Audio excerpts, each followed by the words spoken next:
Can I ask just two lines of questioning, if I may? Firstly, just to develop some of the points that were made there, there is going to be, or can you tell us there isn't going to be, a food crisis as the shops run out of food, potentially some pressure on looting, and if the major cities begin to run out of food, this is both a humanitarian crisis, but it is also potentially a military route to victory around the idea of Russia mounting what effectively are sloppy sieges of the major population centres until desperate and hungry people either come out onto the streets to try to fight them or give up in some form because there are no supplies.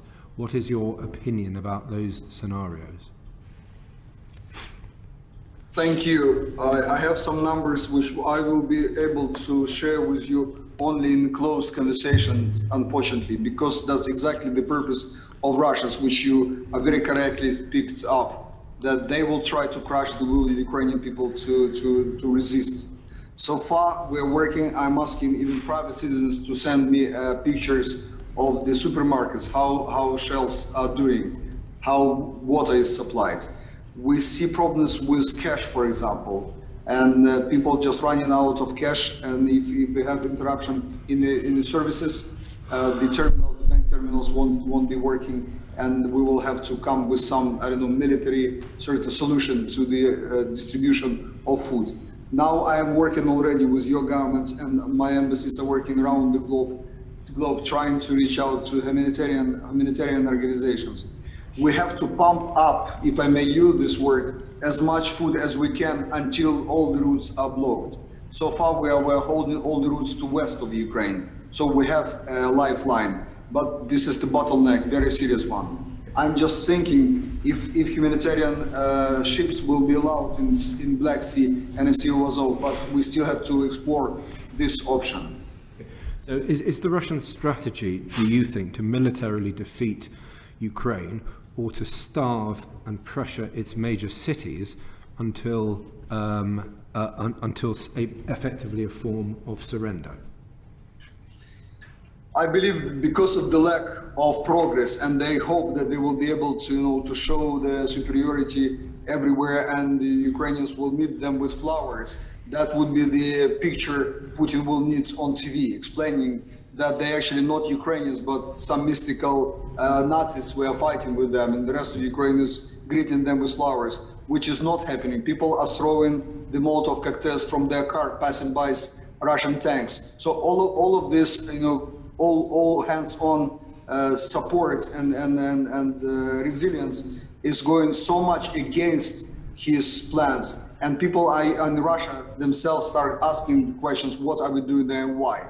So I believe they might use the tactics which you described in the second part. Try to, to block our cities, try to soften political position, try maybe some riots in Ukraine because of the lack of food against the government.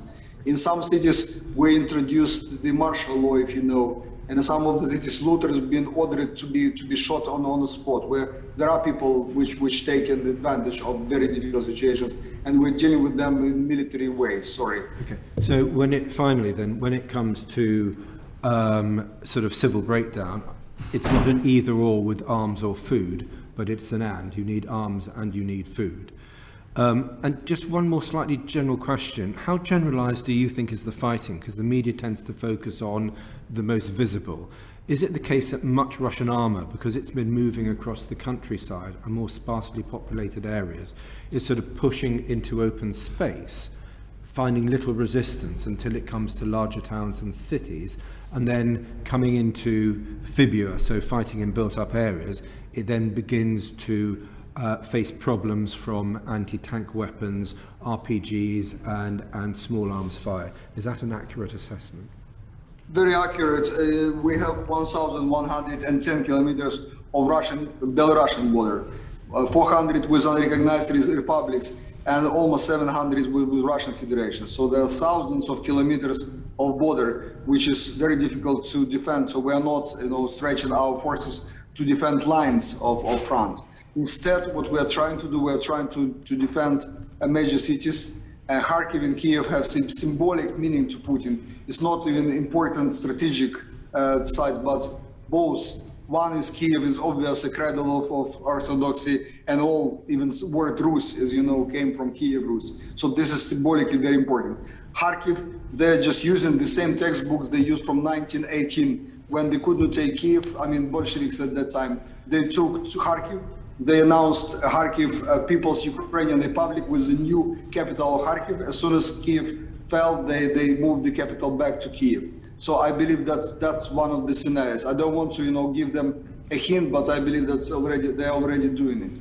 What we are trying to do, we are using the tactics, mobile groups, which are burning down their tanks, and we have more than, I will be able to update the figures, but we have more than 200 tanks, more than 700 trucks. Trucks is very important because they have to supply their everything.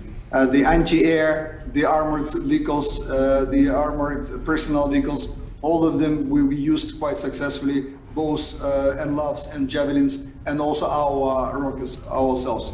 We use Bayraktars, and we will be happy to use any support, air support we can now ask for, and can use our own assets. Sorry, just on that point, do you mind if I continue? Just Royston wants to come in. Are you going to be very quick? Yeah, just on the Turkish drones.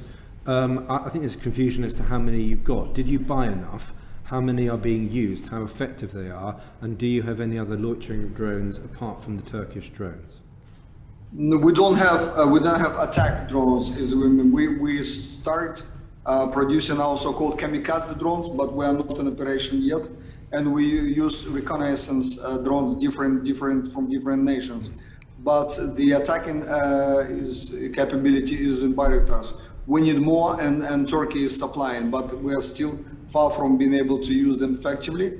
We will do it, but the scale is not there. We have enough operators which are now trained and been trained in Turkey itself. Thank you.